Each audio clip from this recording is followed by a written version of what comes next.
Voilà, bonjour à tous, bienvenue sur Tahiti où j'annonce l'Évangile. La foi vient de ce qu'on entend de la parole de Dieu.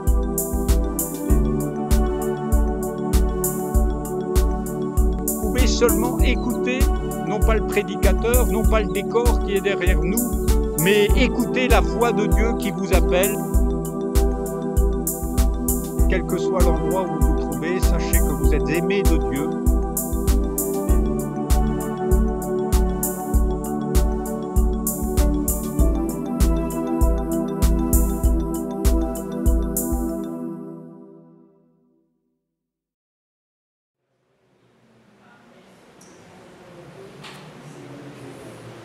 Gloire à Dieu, on est heureux de célébrer Jésus ensemble. Amen. Nous sommes venus pour lui, mais il est venu pour nous. Alléluia.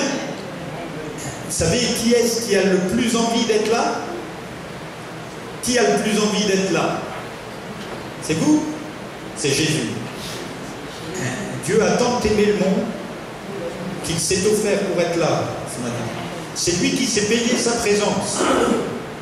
Vous avez peut-être fait un petit effort en venant ce matin, il a fallu se faire beau, il a fallu aller à la douche, on aurait aimé rester dans son lit, mais les coqs nous ont réveillés pour dire, tu vois, nous on célèbre l'aurore. Enfin, moi ils m'ont réveillé toujours.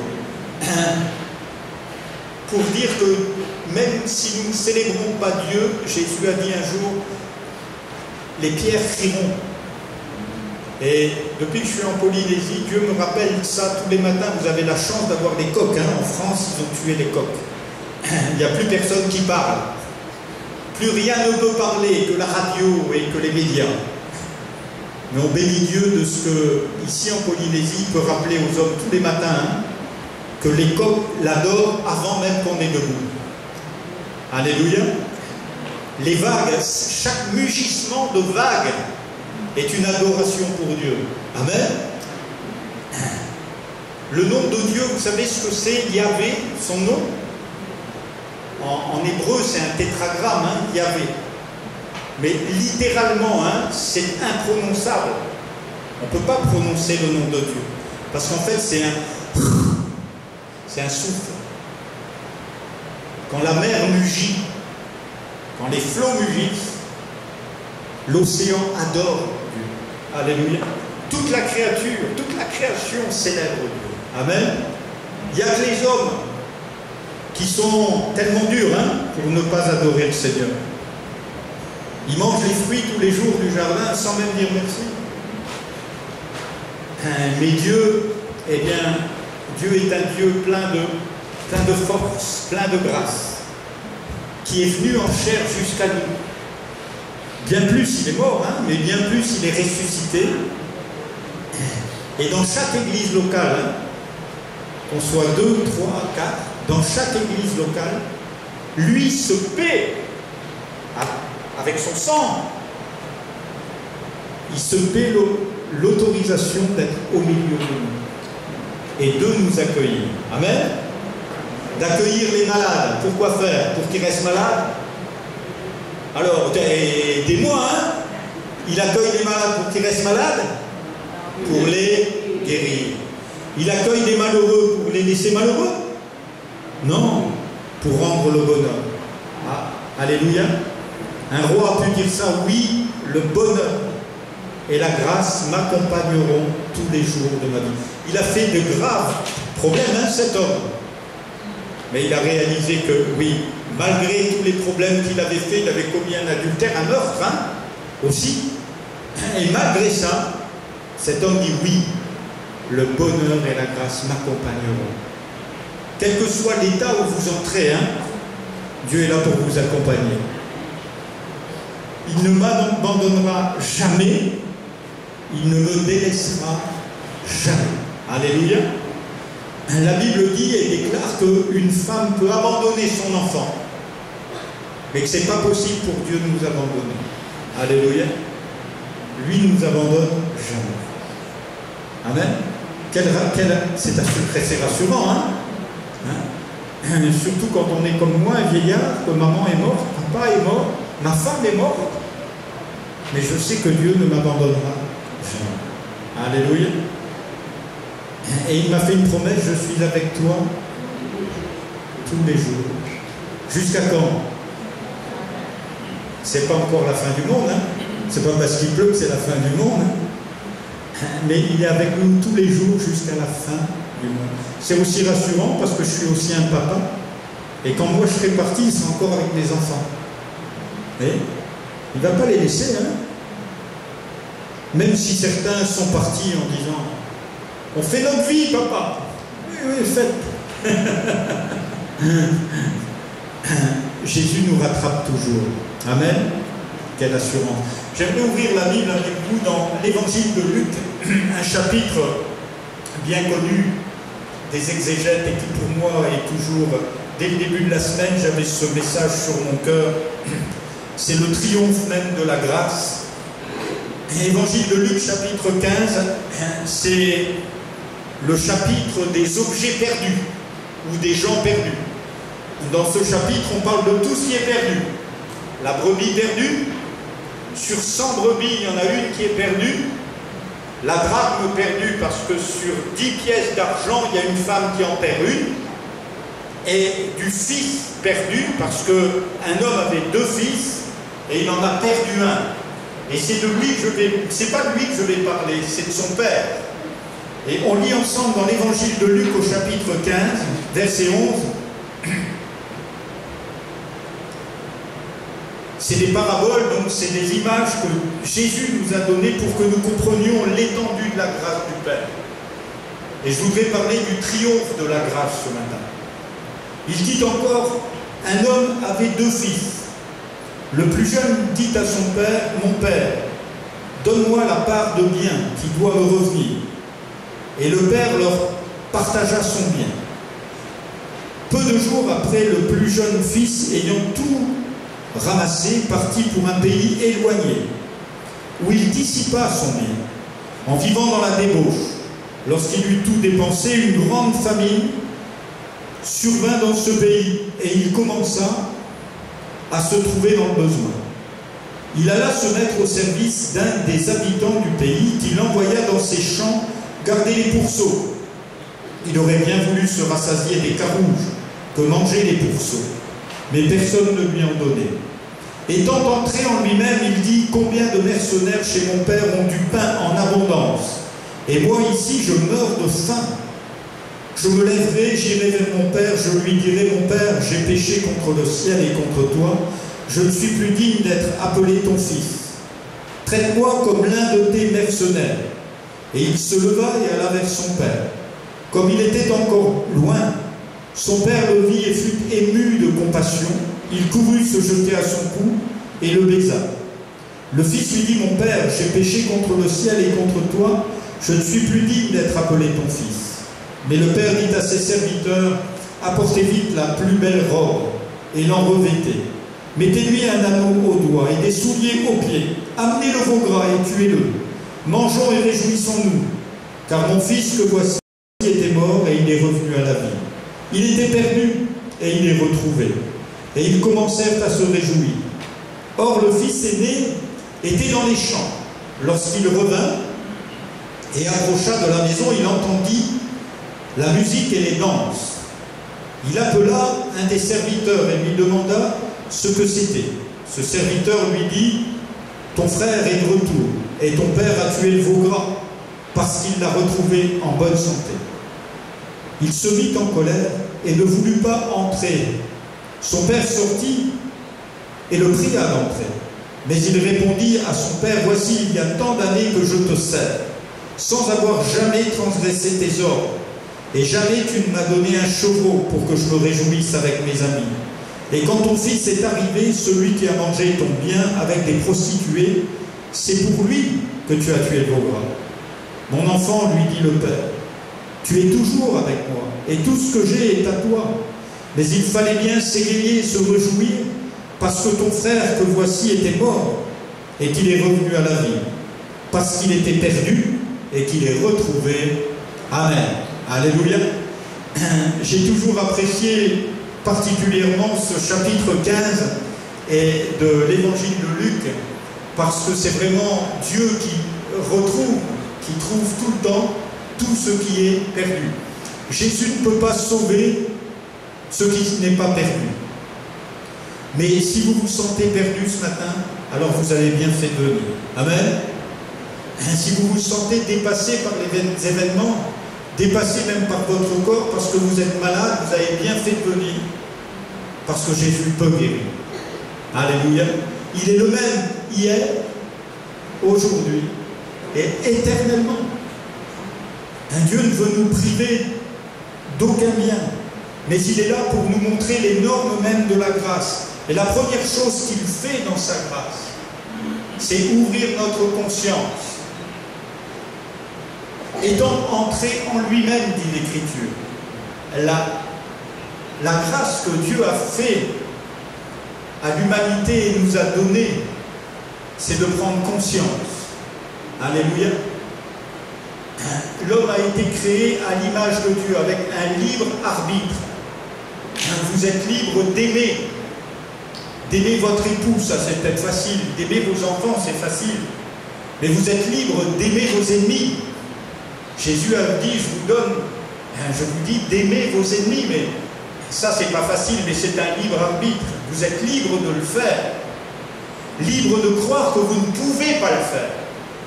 Parce que le diable met dans nos cœurs la pensée que nous ne pouvons pas aimer nos ennemis. J'aimerais vous rappeler un acte que Dieu a fait avec toute la nation d'Israël, alors qu'ils étaient encerclés par leurs ennemis. Alors que les ennemis étaient venus pour enlever le prophète, enlever un prophète de la nation. Eh bien, la Bible nous dit qu'il a rendu toute l'armée adverse aveugle. Tous ces gens sont devenus aveugles. Et bien sûr, ils ont pu facilement prendre tous ces hommes. Et leur première réaction, ça a été de les tuer, bien sûr. Et Dieu a dit, non, non, vous ne faites pas ça. Vous allez leur rendre la vue. Je vais leur rendre la vue parce que c'est Dieu qui rend aveugle, ou qui nous donne de voir. Et Dieu a fait libérer toute cette armée. C'était pour nous montrer que, eh bien, premièrement, Dieu veut ouvrir notre conscience. Et nous ne sommes pas toujours conscients de la perte que nous avons. La Bible nous montre d'ailleurs l'ouverture de la conscience du premier fils. Il a demandé les biens à son père et il est parti dilapider ses biens. Alors, il eut faim. Et il y a des moments dans la vie où on prend conscience quand on a faim. Vrai ou faux? Quand il n'y a plus de mât à la maison, alors il y a l'estomac d'un seul coup. L'estomac il est branché. Et puis hop, on dit, j'ai faim maintenant. Et quand on a commis un péché, eh bien c'est la même chose. Quand Dieu, il y a des moments où il permet de nous rendre compte de qui l'on est. La Bible dit que nous sommes tous des pécheurs. Et nous sommes tous séparés de la gloire de Dieu. Et il y a un moment ou un autre dans notre vie, on a faim. Et la Bible nous dit, cet homme a eu faim. Il aurait bien aimé manger même des carouges qu'on avait dans le pays. Il était prêt même à manger des choses pour les cochons. Et vous savez, il y a des chrétiens qui ont faim et puis ils ont à manger une nourriture extraordinaire et puis ils préfèrent quelquefois aller manger des plats de cochons. Et c'est comme ça qu'on retrouve même des pasteurs qui regardent de la pornographie, des gens qui font des choses assez insensées. Ils sont prêts à manger des choses de cochon pour se rassasier. Mais on n'a pas voulu lui en donner. Ça veut dire que Dieu ne permettra jamais que vous mangiez des choses que lui n'apprécie pas. Pourquoi ça? Parce que vous êtes devenus les uns et les autres le temple du Saint-Esprit. Et Dieu ne permettra pas que vous soyez tentés au-delà de vos forces, nous dit l'Écriture. La tentation, aucune tentation, nous dit la Bible, ne vous est survenue qui n'ait été humaine. Avec la tentation, Dieu prépare aussi le moyen d'en sortir. La tentation, ce n'est pas un péché. La tentation, c'est l'idée de vivre sans Dieu. Lorsque le tentateur est venu voir Adam et Ève, l'idée c'était de les séparer de Dieu. La tentation, c'est toujours pour nous séparer d'avec. Et je crois que Dieu, dans ces temps-ci, veut véritablement ouvrir notre conscience. Le fils aîné, lui, s'est mis en colère. Là aussi, ça nous parle de nos mérites. Voilà un homme qui était méritant. Vous allez dire quand même, ce garçon, il est toujours resté dans la maison, il a fait tout ce qu'il fallait. Il était au Poéra tous les dimanches, il prenait la Sainte Seine tous les dimanches, il donnait la dîme de tout ce qu'il avait, mais il avait un problème, sa conscience était endormie. Il ne savait plus exactement qui était son père. Votre Père n'est pas un juge, votre Père est le Père céleste, qui veut sauver tous les hommes. Il est venu chercher et sauver ce qui est perdu. Et il se peut même qu'il y ait une colère en vous par rapport à ce que Dieu fait. Pourquoi? Parce que votre conscience aussi s'est endormie par rapport à qui il est. La loi est venue par Moïse. Et la loi nous montre que tous nous sommes pécheurs. Mais la grâce et la vérité sont venues par Jésus-Christ pour nous éclairer. Il y avait deux femmes, Marthe et Marie, qui servaient toutes deux le Seigneur. Et la Bible nous explique comment ces deux femmes étant là, il y en a une des deux femmes qui vivait pour la grâce. Elle s'attendait à ce que Dieu fasse quelque chose pour elle. Et il y en a une qui vivait dans sa cuisine. Elle voulait faire quelque chose pour Dieu. J'aimerais vous dire qu'il n'y a rien à faire pour lui. La Bible dit que Jésus a tout accompli. Même le mât, vous ne pouvez pas le préparer, c'est lui qui l'a préparé pour vous. Il n'y a personne qui peut rien offrir à Dieu que Dieu ne lui ait offert d'abord. Alléluia. Et tout ce que vous avez, même dans vos poches, votre portefeuille, votre compte en banque, ça lui appartient. C'est lui qui vous l'a donné le premier. La Bible dit que Dieu nous a aimés le premier. Il est le premier de toutes choses et en toutes choses. Et la première chose qu'il fait pour nous, l'être humain, c'est d'ouvrir notre conscience. La Bible dit qu'à la fin des temps, les hommes abandonneront la foi et la conscience. Quand on perd sa conscience, on perd aussi la foi. Et voilà pourquoi, eh bien, le fils aîné, malheureusement, n'est pas entré, on va voir l'importance des choses. Le petit, qui avait tellement fait de bazar, est rentré dans la maison, hein, et il était dans la joie. Et le fils aîné n'est jamais rentré dans la maison, quel malheur. Et lui n'a pas connu la joie. Pourquoi? Parce qu'il avait une conscience de propre justice. Il se voyait juste à ses yeux. Il n'avait plus besoin de Dieu. Il se voyait comme ayant fonctionné comme il fallait. Alors que la Bible nous dit, c'est par grâce que vous êtes sauvés au moyen de la foi. Ça ne vient pas de vous, c'est un don de Dieu. Et Dieu nous ouvre son cœur. Après avoir ouvert notre conscience, il nous ouvre son cœur. Et la première chose qu'il dit à ce garçon, d'ailleurs il ne veut rien entendre. Le garçon dira, j'ai péché contre le ciel et contre toi, mais Dieu le sait, hein, dans quel état nous sommes. Et il dira, apportez la plus belle robe. Si vous connaissiez le don de Dieu et le sang qui a coulé ce matin, pour vous revêtir de sa justice, pas de la vôtre, même si vous avez tout bien fait, ben, c'est encore un don de Dieu. Même si vous n'avez pas péché, entre guillemets, c'est un don de Dieu. C'est lui qui vous a permis de vous lever ce matin. C'est lui qui vous a permis de sourire ce matin. C'est lui qui vous a permis de l'adorer ce matin. Tout vient de lui. La Bible dit que tout a été créé par lui, pour lui et en lui. La première chose que le Père va donner, c'est une nouvelle robe. Alléluia. Moi, je suis heureux d'être avec vous ce matin parce que je ne suis pas là par mes mérites. Hein. Ce n'est pas parce que j'ai étudié la Bible pendant 10 ans que je suis là. C'est parce que le sang de Jésus m'a lavé. Alléluia.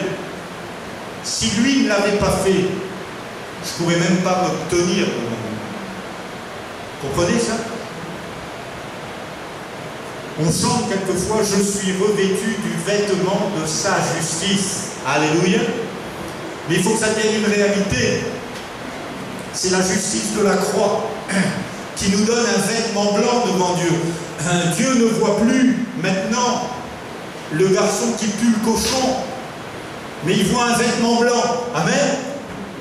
Quand Dieu me regarde, il ne voit pas tout ce que j'ai fait il y a des années en arrière, mais il voit le vêtement de son fils. Alléluia. Quand il te regarde, ma soeur, c'est pas toi qui vois, c'est pas tes pensées, c'est pas... Il voit Jésus. Alléluia. Il voit qu'il a pu te revêtir. Et c'est pour ça que la Bible dit, celui qui croira et sera baptisé sera sauvé. Parce qu'il y a un revêtement qui est beaucoup plus que de l'eau. Il y a le revêtement de la foi. Alléluia. Celui qui croira et sera baptisé. Celui qui croit que Jésus le lave et lavé. Et d'ailleurs, Jésus a repris un de ses disciples qui demandait Pierre, qui disait « Seigneur, mais lave-moi, relave-moi tout entier ». Et Jésus dira « Mais celui qui est baptisé n'a pas besoin d'être lavé à nouveau. » Vous avez juste besoin ce matin, et la prédication, c'est aussi l'occasion de se laver les pieds, de réaliser que Dieu nous donne une nouvelle conscience, que Dieu nous donne aussi tout un nouvel habillement. D'abord, il a donné cette nouvelle robe. Dieu nous ouvre son cœur sur la composition. Apportez un nouveau vêtement. Mettez-lui des souliers aux pieds. Waouh! Vous savez, quand Dieu intervient avec Moïse, Dieu vient rencontrer Moïse. Vous êtes d'accord avec ça? Et il lui dit, qu'est-ce qu'il lui dit? Ôte tes souliers. L'endroit sur lequel tu te tiens est une terre sainte. Voilà, il y a des assemblées, on doit enlever sa savate au bout. Hein? Moi, je les ai gardés parce que Jésus dit, mettez-lui des souliers. Quelle différence, hein? Sous l'Ancien Testament, vous ne pouvez pas entrer dans le temple avec des souliers. Hein? Mais sous la Nouvelle Alliance, Dieu dit, mettez-lui des souliers aux pieds. Alléluia. Cet homme-là, maintenant, va marcher différemment. Alléluia. Il a dit, vous avez dilapidé la fortune de votre vie. Vous avez peut-être dilapidé votre vie de jeune fille, de jeune femme. Vous avez brisé votre vie de jeune homme. Vous avez tout cassé. Vous avez cassé la jeune femme qui était à côté de vous. Vous avez cassé votre famille. Mais Dieu veut vous récupérer, vous mettre des souliers aux pieds pour que vous marchiez en nouveauté de vie. Amen. Et c'est ce que Dieu donne véritablement. Le temple de sa grâce nous ouvre la conscience, nous ouvre son cœur. Et il dira qu'il prend plaisir à la miséricorde. Amen. Dieu prend plaisir à la miséricorde. C'est quelque chose d'extraordinaire. Dieu ne prend pas plaisir à nous juger, mais il prend plaisir au pardon. On peut lire pour ça un texte dans Matthieu chapitre 12.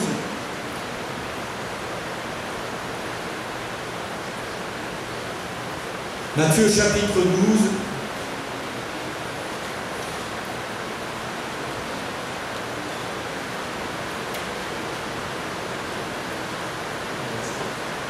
Ça ne peut pas marcher, je vais vous lire ma Bible en même temps. Matthieu chapitre 12. À partir du verset 6. Or je vous le dis, c'est Jésus qui parle, il y a ici plus grand que le temple. Si vous saviez ce que signifie « Je prends plaisir à la miséricorde et non au sacrifice », vous n'auriez pas condamné des innocents, car le Fils de l'homme est maître du sabbat. Amen. Jésus est maître du sabbat, il a fait beaucoup de miracles le jour du sabbat, ça lui a été reproché. Parce que Jésus est le maître et Jésus est le seul qui peut nous faire entrer dans le vrai repos. Le sabbat, c'est l'image du repos. Vous savez que Dieu a commencé par le repos. Dieu s'est reposé de ses œuvres, nous dit l'Écriture. Et tout commence. J'étais surpris encore cette semaine parce qu'en Polynésie, tout le monde dit bon week-end, bon week-end. Et en fait, ça veut dire fin de semaine. Mais vous savez que la semaine commence par un jour de repos. La Bible dit, Actes des Apôtres, le premier jour de la semaine, ils étaient tous ensemble. Vous savez que votre semaine, elle commence ici, dans le repos. Dieu a une parole à vous donner pour que vous viviez la semaine en repos, pas au travail. Et même si vous travaillez, que vous travaillez dans le repos de Dieu. Vous savez, c'est différent, les gens qui vont au boulot lundi en étant déjà fiou avant de commencer, et les gens qui sont entrés dans le repos du dimanche et qui vont travailler avec la paix dans le cœur. Pourquoi? Parce qu'ils ne travaillent plus pour un patron, cela. Parce qu'ils travaillent pour le roi des rois. Alléluia.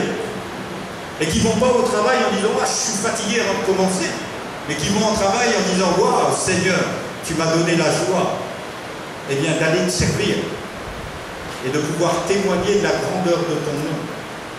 Alors il ne faut pas tout le temps parler de Jésus, la Bible dit vous êtes vous une lettre lue. Parce que vous êtes devenu, parce que vous avez, sans même vous en apercevoir, parce que vous avez un nouveau vêtement, parce que vous avez de nouvelles chaussures. Alors quand vous entrez quelque part, les gens ne voient pas, mais vous êtes le temple du Saint-Esprit. Et vous entrez avec la personne de Jésus quelque part. Alléluia. C'est pour ça que vous pouvez rentrer même chez les rois en gardant vos chaussures. Alléluia. Parce que vous êtes habillés par le roi des rois et par le Seigneur des seigneurs. Donc c'est important de réaliser ce matin, Jésus ouvre notre conscience, il ouvre notre cœur, il ouvre, c'est bien, mettez-lui sa robe, mettez-lui des souliers, et il ouvre plus encore. Il lui dit, faites-le entrer dans la maison. Alléluia. J'ai été pasteur pendant des années, je me suis rendu compte au bout de 17 ans de service à peu près, que j'étais toujours resté sur le parvis. Pendant des années, je suis resté sur le parvis de la maison. Vous savez, je ne me sentais pas toujours un peu coupable. Ça vous arrive peut-être. Hein? Mais jusqu'au jour où Dieu s'est révélé à mon cœur en me disant, mais François, c'est à la croix, j'ai tout accompli. Le fils prodigue, il ne reste pas sur dehors. Vous avez vu, c'est le fils aîné qui reste dehors. C'est les propres justes. Ah, ils sont tellement bien, ils ne sont pas venus ce matin. On ne peut pas être avec ces gens-là, vous vous rendez compte, on est quand même trop bien, hein? Alors ils ne sont pas là. Mais les misérables sont là. Alléluia. Je bénis Dieu parce que le plus misérable c'est moi et moi je suis dans la maison. Alléluia.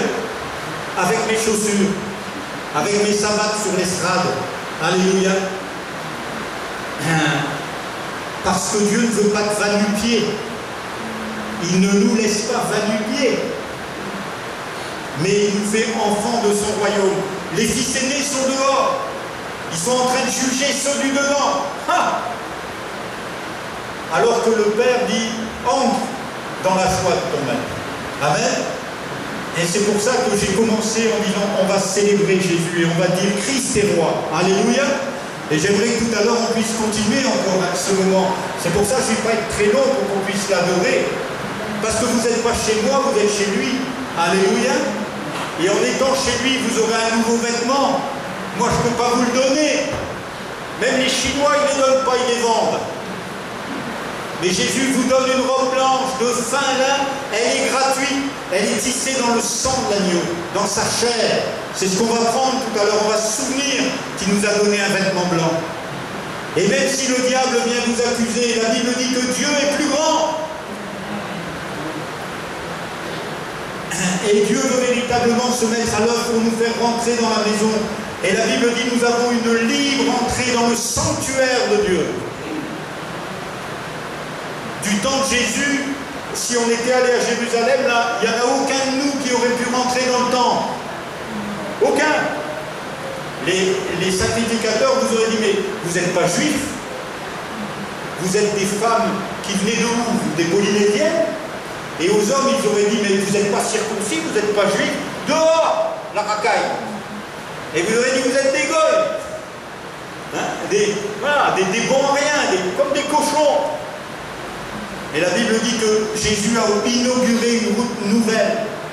Le voile du temple s'est déchiré du haut jusqu'en bas à Jérusalem. Vous n'avez pas besoin de courir à Jérusalem, il est venu jusqu'à vous. Alléluia. Vous ne pouviez pas, avec vos pirogues, aller jusqu'à Jérusalem. Alors Jésus a traversé le ciel, il est venu jusqu'ici. Amen. Et il est venu ici ce matin. Le voile du temple s'est déchiré pour nous donner une libre entrée dans le sanctuaire de Dieu. Non pas que vous restiez dehors sous la pluie en disant, mais oh, moi je ne suis pas digne, moi je ne suis pas digne, mais en disant, il m'a invité. Amen. Quelque chose d'extraordinaire prend place ce matin. Il ouvre tous ses biens et il nous donne toute sa joie. Et à Tahiti, vous connaissez le mât, hein? Ouais, gaga. Il y en a un qui a payé le prix, c'est le veau gras, là. Hein? Allez chercher le veau gras. Lui, il était tranquille à l'étable, hein? Il se disait, bon, je peux encore m'engraisser. Trop tard. Il y a un mât qui est préparé. Alléluia. Et vous savez, cette Sainte Seine, c'est la table de la joie. Alléluia. Jésus a dit, il n'y a personne qui me prend ma vie, moi. Il n'y a personne qui m'a pris ma vie. Moi, je vous l'offre. Alléluia. Et la Sainte Seine, c'est un moment de joie, de souvenir de ce que Jésus est l'agneau qui a été immolé. Ce n'est pas le veau gras, lui.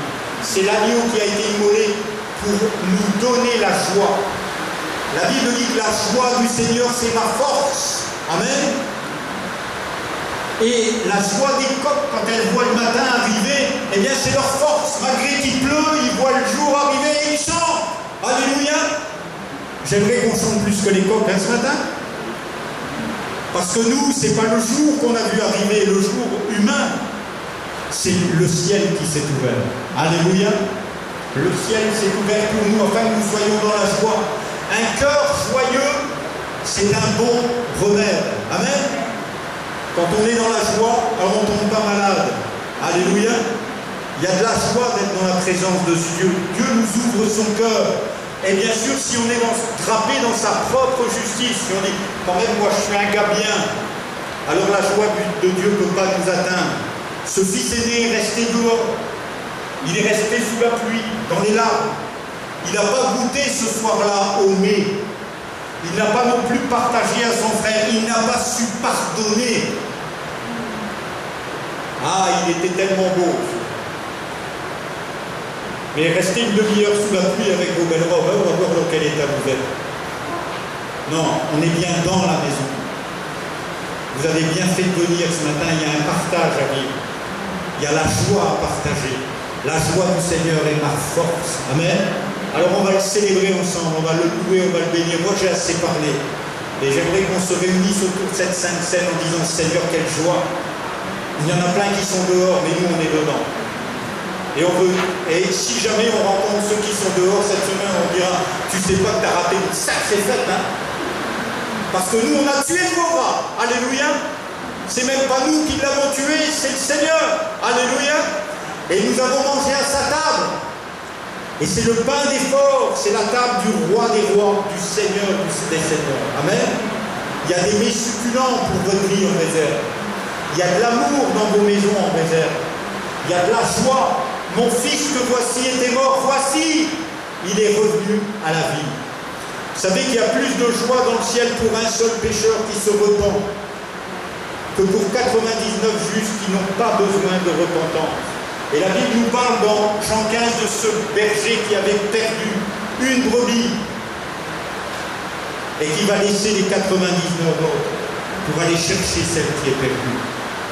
Certainement ce matin, Jésus est au milieu de nous et il connaît celles et ceux qui se sentent comme encore un peu perdus, isolés. Ah ouais. Quelquefois on se met sur les bancs du fond, hein, j'ai connu ça. Hein. Je me mettais tout au fond. Non. Quand j'arrivais à l'église, pendant 3 ans, je me mettais tout au fond. Je disais, Seigneur, parle à tout le monde, mais évite de me parler à moi. Mais vous savez, il y a des micros, hein, Dieu parle même à ceux qui sont au bout de la salle. Alléluia. pour les ramener sur son cœur. Amen. Alors on va bénir Dieu. Réjouissez-vous toujours dans le Seigneur, dira l'apôtre Paul. Je le répète, réjouissez-vous. Cet homme a goûté à la table, cet homme a goûté au vrai repos. Cet homme était un propre juste, lui aussi. Mais un jour il a dit, moi je rentre dans la maison, c'est fini. Je ne veux pas rester dehors, je ne veux pas d'une religion, je veux de Jésus ce matin. Je veux que Jésus change mon cœur et ma vie, encore, et qu'il m'abreuve au torrent de la grâce. Seigneur, je te bénis, je te loue pour mes frères et sœurs, je te bénis pour l'évangile, parce que c'est la puissance de Dieu, c'est ta puissance ce matin. C'est ta table qui nourrit, c'est le pain des forts qui donne la vie à tes brebis. Et je te bénis parce que tu nous invites à ta table. Je te loue pour ton œuvre. Et nous voulons être plein de reconnaissance avec mes frères et sœurs pour ton amour et ta grâce. Merci Jésus pour ce que tu fais ce matin. Parce que tu vas guérir au milieu de nous. Parce que tu vas délivrer. Parce que tu vas justifier. Que ton nom soit béni, Jésus. Amen.